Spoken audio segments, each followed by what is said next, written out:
New Ira world यानी कि नई युग की नई दुनिया में फिर से आपका स्वागत है।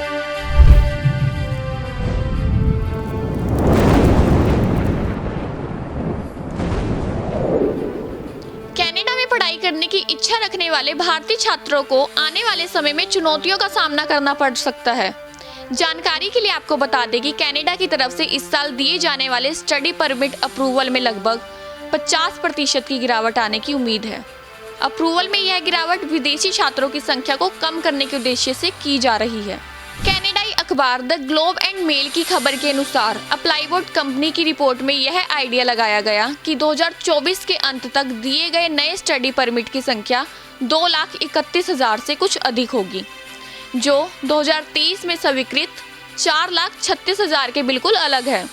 कनाडा में स्टडी के लिए आवेदनों की संख्या में भी इस साल तेजी से आई है, रिपोर्ट में बताया गया है। इसमें 2023 की तुलना में 2024 में कनाडाई स्टडी परमिट के लिए ग्लोबल आवेदनों में 39% की गिरावट का अनुमान लगाया गया है।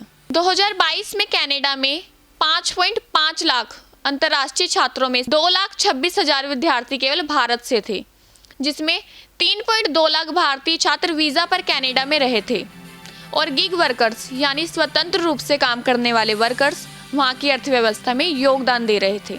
अप्लाईवुड के मुख्य कार्यकारी अधिकारी और को फाउंडर मैटी बी सीरी ने कनाडाई अखबार को दिए गए एक इंटरव्यू में कहा कि इस साल कनाडा में पढ़ाई के लिए उच्च वित्तीय आवश्यकताओं की सरकार की घोषणा का कुछ अंतर्राष्ट्रीय छात्रों पर प्रतिकूल प्रभाव पड़ रहा है।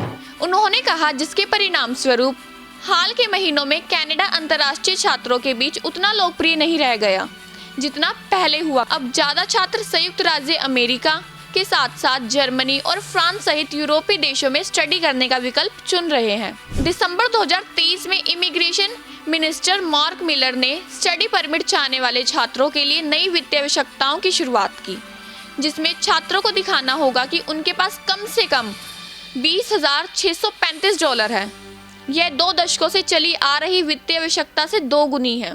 यह नीति परिवर्तन अंतर्राष्ट्रीय छात्रों की बढ़ती संख्या को कम करने और कनाडा में रहने की बढ़ती लागत को दिखाने के लिए बनाई गई थी। जनवरी 2024 मिलर ने आने वाले 2 सालों के लिए अंतर्राष्ट्रीय छात्रों की संख्या पर एक सीमा लगा दी, जिसमें 2023 की तुलना में 2024 में छात्रों में 35% की कमी होने का अनुमान लगाया गया।